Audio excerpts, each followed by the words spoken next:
When you get to be my age, you start to realize that the things that ruin your life aren't always big dramatic moments. Sometimes it's the quiet things, the small things, the things you keep to yourself because you're too embarrassed to say them out loud. Things that grow in the dark because you're afraid to shine a light on them. In my case, the thing that destroyed me wasn't a tragedy. It wasn't an accident. It wasn't even something sudden. It was embarrassment. Simple, old-fashioned embarrassment. And I let it kill me slowly. I never thought I'd say that sentence out loud, not after a lifetime of trying to appear strong, capable, put together. I was raised in a generation of men who were taught that privacy was dignity, that silence was strength, that anything involving certain parts of your body was something you simply handled yourself. We didn't go to the doctor unless a limb was hanging off or we were coughing up blood. Even then, we'd make sure someone dragged us there because, God forbid, we admit we needed help. The problem started small. They always do. That's what makes them so easy to ignore. I was in my late 60s using the bathroom one evening, and I noticed the stream was slower, weaker, a little more hesitant, like my body needed to think about it first. I didn't panic. I didn't even worry. I blamed the coffee. I blamed the weather. I blamed anything except the truth. And when it kept happening, I told myself it was normal for a man my age. But I knew better. A part of me knew. I just didn't want to say it out loud. Men don't talk to each other about these things. God knows none of my friends would have admitted if they had the same problem. We'd rather talk about sports or cars or old memories than anything related to our health, especially that kind of health. So I kept it to myself. I lived with it quietly. My wife Ellen noticed changes before I did. She always noticed everything. The crease between her eyebrows deepened every time she watched me stand too long in the bathroom or get up multiple times at night. She never accused, never pressured. She just watched me the way a woman watches the man she's loved for decades, carefully, fearfully, with a tenderness only age can create. One morning, after I got up 3 times in the night, she sat on the edge of the bed, placed her hand on mine, and said, "Lucas, please go see a doctor." I shook my head immediately. "No," I said, too quickly, too defensively. "Why not?" "It's embarrassing." Her eyes softened. "What's embarrassing is suffering alone when you don't have to." I hated how right she was. I hated how she saw through me. But instead of listening like a mature man, should I double down on my pride? I told her it wasn't serious, that men my age deal with these things all the time. The doctors would overreact, that it was probably just hormones or age or something simple. She said something I still hear in my sleep, Lucas. "It's not weakness to take care of yourself. It's weakness to pretend you don't need to." But I waved her off. I kissed her on the forehead. Told her I'd go next month. Next month became the month after, and then the month after that, and then the month after that. And then she stopped reminding me, not because she didn't care anymore, but because she realized I wasn't ready to hear it. The symptoms got worse. The slow stream became a strain. Nights were interrupted more often. A dull ache settled into my pelvis, not sharp enough to scare me, but constant enough to whisper that something was wrong. But I didn't even acknowledge the whisper. I learned to live with it. It's astonishing, really, how humans can adjust to discomfort when pride is on the line. When Ellen died, a sudden heart attack, peaceful but cruel, everything in me cracked. I felt alone in a way I didn't expect. The house felt colder, the mornings felt heavier. The nights stretched too long. And the pain in my pelvis, the difficulty in the bathroom, the exhaustion, it all grew louder without her voice telling me what to do next. But I still didn't go to the doctor. That's the part I can't forgive myself for. She loved me enough to fight for me, and when she was gone, I didn't love myself enough to continue what she started. About a year after her passing, the pain shifted. It wasn't dull anymore. It was sharp, like something deep inside me was expanding, pressing outward, trying to claw its way free. I felt it when I walked, when I sat, when I turned in bed. I told myself it was arthritis, or maybe a pulled muscle, anything but what it actually was. Then blood showed up in the toilet one morning. Not a lot. Just enough to make my stomach twist, not from pain, but from fear. Real fear. The kind that takes your breath away. I stared at it for a long time, convincing myself it wasn't blood, that maybe it was something I ate, that maybe the lighting was weird. You can talk yourself out of anything if you're scared enough. I should have gone to the doctor that day. I should have thrown on my coat and driven there immediately.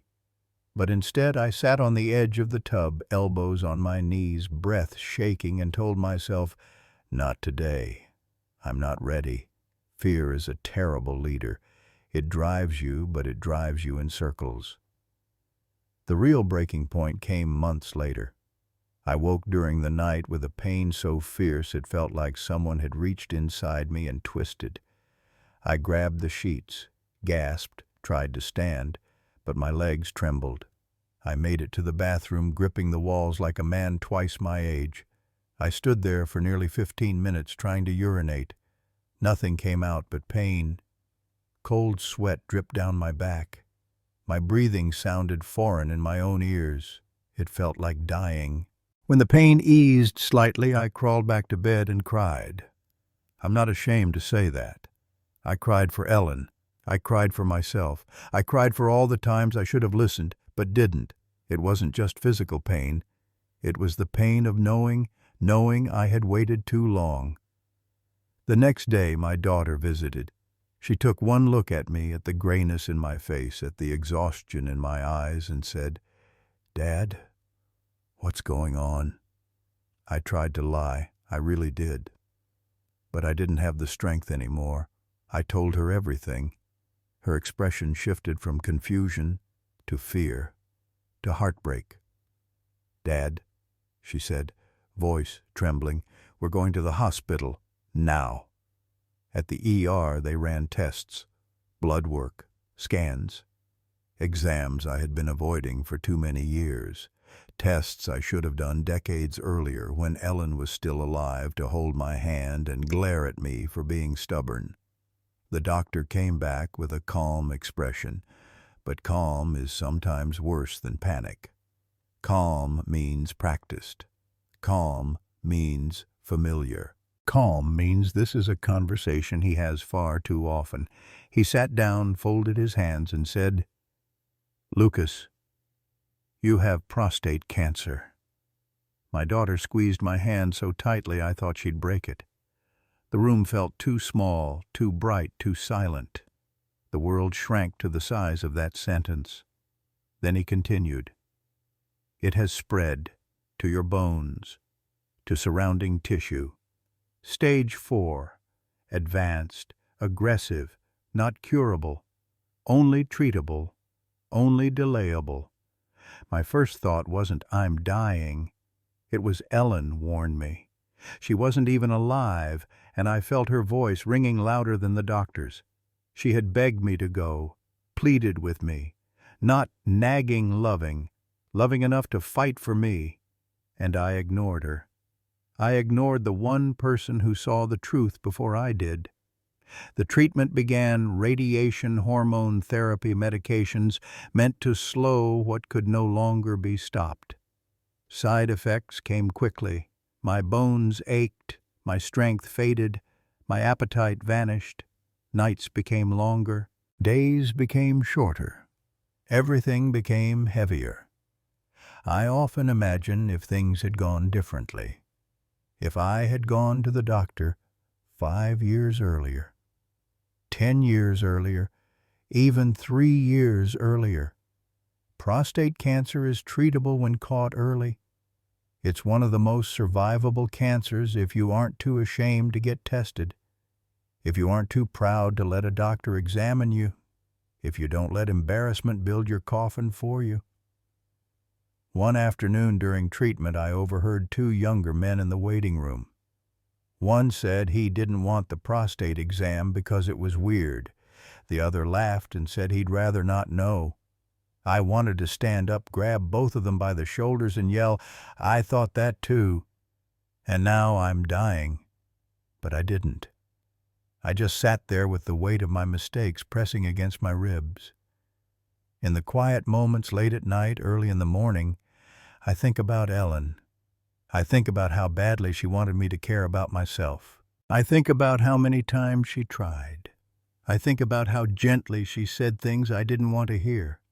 I think about her watching me from the doorway when I winced in pain, pretending not to notice because she knew I hated when she worried. I think about how she loved me enough to see the truth. I only wish I had loved myself enough to face it. Cancer teaches you humility. Cancer teaches you truth. Cancer teaches you that shame is deadly. Cancer teaches you that men are not invincible. Cancer teaches you that ignoring something doesn't make it go away. It only makes it stronger. If someone were listening to me now, I'd say this: don't die of embarrassment. Don't die because you're afraid of a 15-second test. Don't die because you want to appear strong. Strength isn't hiding. Strength is facing the truth while there's still time to fix it. I wasn't strong. I pretended to be. And now pretending is all I have left. I would give anything to go back to the day Ellen put her hand on mine and asked me to see a doctor. I would go that second. I would sit in that cold exam room with gratitude, not shame. I would thank the doctor. I would thank her. I would thank myself. But I can't go back. I can only lie here dying slowly, wishing I had cared earlier. If you're a man listening to this, hear me clearly. Your pride won't save you. Your silence won't protect you. Your embarrassment won't keep you alive. Go to the doctor. Get checked. Even if you're scared. Especially if you're scared. Because dying isn't the worst part. The worst part is knowing you didn't have to.